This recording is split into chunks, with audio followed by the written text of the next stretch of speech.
Graphic designing کا کام کرنا کیسا ہے، گرافک ڈیزائننگ کرنا کیسا ہے اور اس سے پیسے کمانا کیسا ہے، جو آن لائن کام کرتے ہیں کیا وہ سب کرنا درست ہے؟ طارق صاحب اسلام آباد سے.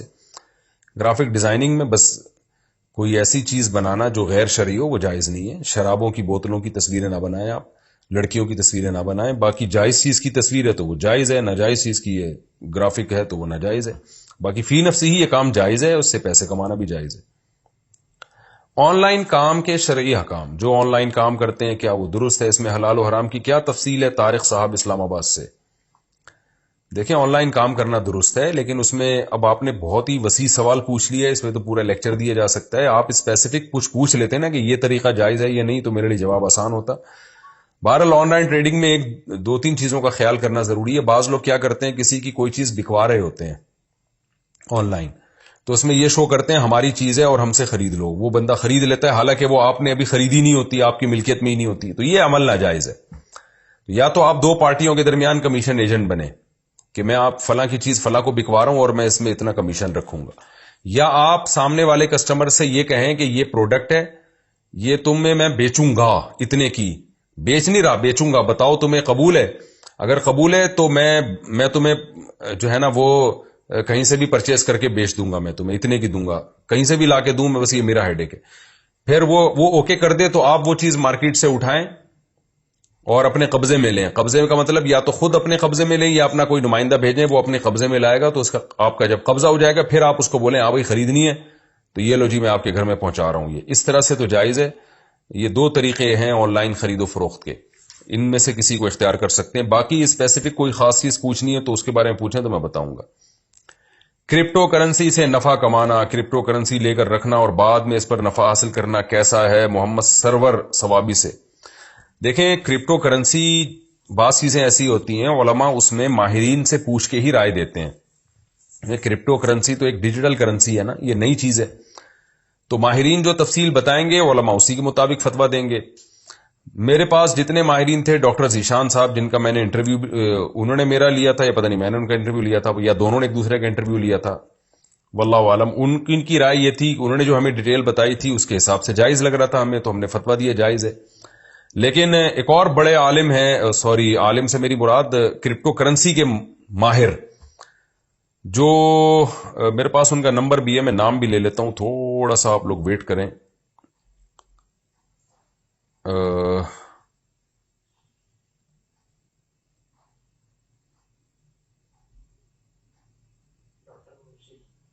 ڈاکٹر ہاں مبشر، ڈاکٹر مبشر صاحب ہوتے ہیں، یہ ہیں یورپ میں، شاید اٹلی میں تھے یا جرمنی میں، مجھے ابھی یاد نہیں، میری ان سے بہت ڈیٹیل سے بات ہوئی تھی. ڈاکٹر مبشر حسین رحمانی، ان سے کافی ڈیٹیل میں میری بات ہوئی ہے. ان کو یہ خود ڈاکٹر ہیں، کرپٹو کرنسی کے بہت ماہر ہیں. ان کا کہنا یہ تھا کہ یہ جائز نہیں ہے، یعنی جو ان کی رائے تھی نا، ظاہر ہے جائز ناجائز کا فیصلہ تو مفتیان کرام ہی کریں گے، لیکن جو یہ ڈیٹیل بتا رہے تھے اس کے حساب سے کرپٹو کرنسی کا جواز نہیں بنتا.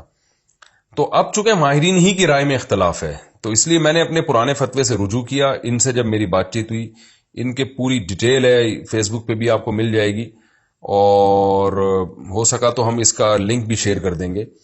تو اس لیے میں نے پھر اس میں توقف کر لیا ہے. بھائی جو میں نے جواز کا فتویٰ دیا تھا میں اس سے رجوع کرتا ہوں، میں ناجائز نہیں کہہ رہا، کیونکہ ایسا نہ ہو کہ کل پھر کوئی ڈاکٹر صاحب کہیں کہ یہ اس کی ڈیٹیل ہی بدل دیں. مفتی کے سامنے جو دو تفصیل آئے گی، مفتی اس تفصیل کے مطابق جواب دے گا نا. اب ایک ڈاکٹر الگ تفصیل بتا رہے ہیں، دوسرے ڈاکٹر الگ ڈیٹیل بتا رہے ہیں، تو پھر مفتی بیچارہ کنفیوز ہو رہا ہے. تو اس میں مفتی صاحب کا قصور نہیں ہے، یہ قصور یہ اس جو معلومات ہمیں مل رہی ہیں ان معلومات میں ٹکرا ہوا ہے. اس کی مثال ایسے ہے جیسے کوئی میڈیسن ہو، اب لوگ ہم سے اس میڈیسن کے بارے میں پوچھ رہے ہیں کہ یہ دوا حلال ہے یا حرام، تو میں ڈاکٹروں سے پوچھوں گا نا کہ ڈاکٹر صاحب اس کے اجزاء بتائیں. اب ایک ڈاکٹر کچھ اور بتا رہا ہے، وہ بتا رہا ہے اس میں سور کی چربی شامل ہے، وہ بتا رہا ہے اس میں فلاں فلاں حرام اجزاء شامل ہیں، دوسرا ڈاکٹر کہہ رہا ہے کہ نہیں اس میں سور کی چربی نہیں ہے. تو مفتی تو کنفیوز ہو جائے گا، وہ کہے گا بھائی ڈاکٹروں کی رائے میں اختلاف ہے کہ اس میں ہے کیا. تو جب ڈاکٹروں کی رائے میں اختلاف ہے تو ہم یہی کہیں گے بھائی ہمیں نہیں پتا اس کے بارے میں. تو اس لیے ماہرین علماء بھی اس بارے میں زیادہ تر نے توقف کیا ہوا ہے، کیونکہ خود جو ماہرین ہیں، جو کرپٹو کرنسی کے ماہرین ہیں، انہی کی رائے میں اختلاف ہو رہا ہے. تو اس لیے جب سے ڈاکٹر مبشر رحمانی صاحب سے میرا رابطہ ہوا ہے، وہ اس فیلڈ کے ماہر ہیں، تو اس لیے میں نے توقف کر لیا بھائی جب تک کوئی چیز نکھر کے سامنے نہیں آئے گی 100% کرپٹو کرنسی کے بارے میں، اس وقت تک ہم توقف کریں گے. جامعۃ الرشید میں بھی جو جامعۃ الرشید کا آفیشیل فتویٰ ہے، دارالعلوم کرنگی کا جو آفیشیل فتویٰ ہے وہ بھی یہی ہے. اگرچہ جامعۃ الرشید ہی میں بعض مفتیان کرام اپنے طور پہ اس کو جائز کہہ رہے ہیں، لیکن جو جامعۃ الرشید یا دارالعلوم کرنگی کا یا دیگر بڑے اداروں کا جو آفیشیل ایک فتویٰ ہے وہ یہی ہے کہ بھائی اس کے بارے میں معلومات ہمیں جو ہے نا وہ کلیئر نہیں ہے، اس لیے سب نے اس میں توقف کیا ہوا ہے جب تک.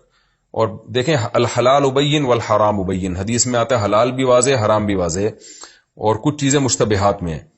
تو بہتر یہی ہے کہ جب تک 100% اس کے جائز ہونے کا یقین نہیں ہوتا، مشتبہات میں تو ہے، بہرحال مشتبہات سے بچنا ہی بہرحال بہتر ہے.